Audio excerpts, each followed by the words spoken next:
How's it going? I'm Jeremy, MS Videos. Just wanted to show you a quick way to zero an optic when you're putting it on a rifle on a bench. Get the appropriate size tools. So I've already done that here. I've got my T25 on my Torx wrench. I've already put a level right here on the rifle and then a level on the scope so that you can keep your bubbles together. I do have to switch rings, so I'm going to do that real quick and then I'll come back and show you how to put the optic back on and zero it. So I'll be right back.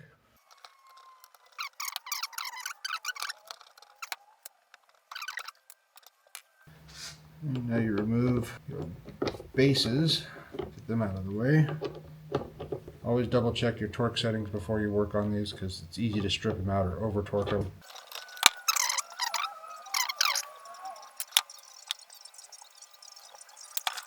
So what we're doing here is, this guy brought this in and the rails were too tall. The mounts wasn't able to get a good cheek hold, so we're lowering the optic down closer to the bore, which should give us the ability to get a good eye line on the scope.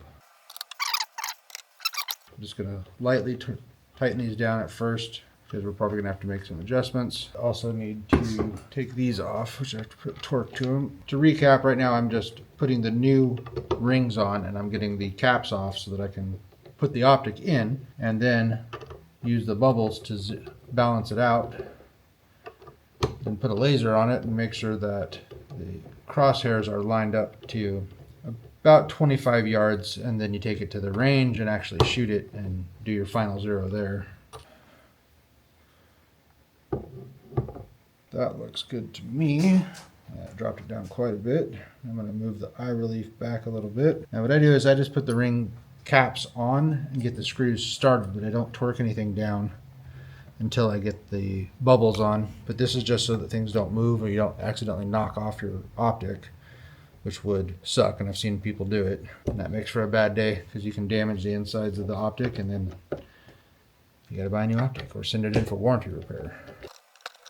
So when I'm doing these initials, I set my torque wrench at 10 inch-pounds just so I don't ever accidentally over torque something.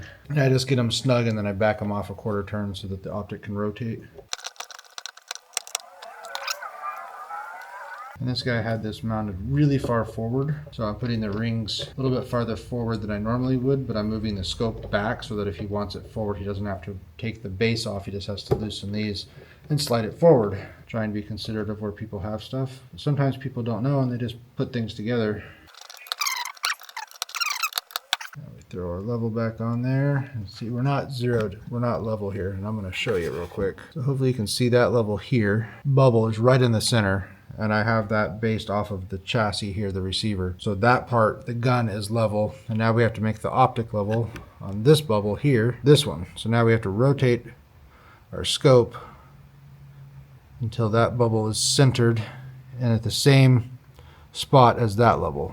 So this level is slightly touching the left side. So we're going to make this bubble slightly touch the left side as well, so that they're exactly in the same spot. Oops, too far.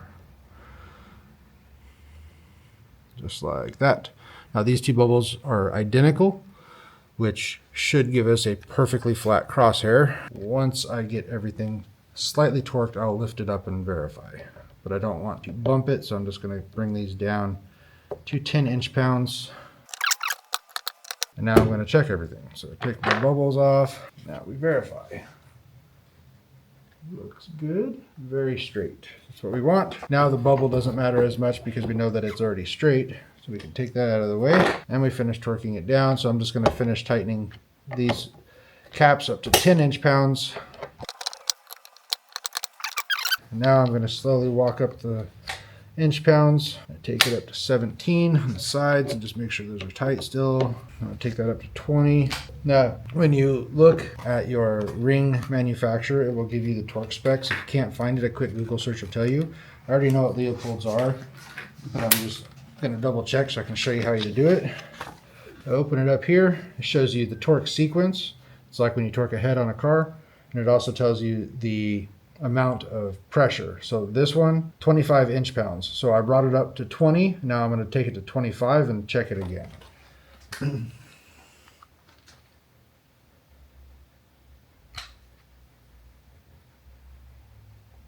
All right. Nice thing about these mechanical ones, nothing to change, no batteries to deal with. They're very accurate. That's why I use good product, good tools, makes the jobs easier. So now, there we go, 25, it moved just a tiny little bit and then clicked, and same. So now we know our bases are nice and tight to the manufacturer recommended torque specs. And now we go through and we do our torque sequence at the same 25 inch-pounds. I don't like to go straight from 10 to 25, so I'm going to back it down to about 17 and split the difference and then bring it up the rest of the way. Just because it's aluminum and it's too easy to strip them out. So and now we bring it up to 25 and finish it off. Now we're good to go. So now we bring in the laser and verify our work. I have two different kinds. I check it with both just to make sure I'm not seeing something wonky. So I do this one first because you don't have to remove any muzzle devices or anything like so. This one centers into the bore, gives us our green laser. I just verify where we're at. This is not a final, this is just the first step of many. Check, and we are definitely off. Alright, so I line up my windage first, because at this distance the elevation is going to be way off. And so once I get that checked, and then I bring out my other one, which is higher end tool, and I take it outside and do my final. We will step to the back. Be right back. Alright, now we're in the back. We've got a pole that's out at 25 yards that we put the laser on that we can see. And then we bring in our elevation to match. So this gun is it's not a functional gun, just so everybody knows. There's no bolt in the gun. And now that we're at distance, we can see we still need to come over. And now we are zeroed at 25 yards. Now we call the customer, tell them his gun's ready to go, and take it to the range and check his zero. All right, a couple little things while I'm walking back up front. I did use a powder on the rings to help lock it down, but it's still easy to come off. This gun, I didn't show this at the beginning, but I'd already cleared it and removed the bolt.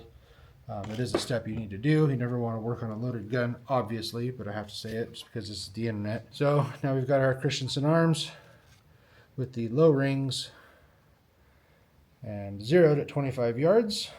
With a laser. So now you just have to verify at the range and walk it out to your desired distance. But successful job. Put it all back together. Call the customer. MS Video. This is Jeremy. I'm out.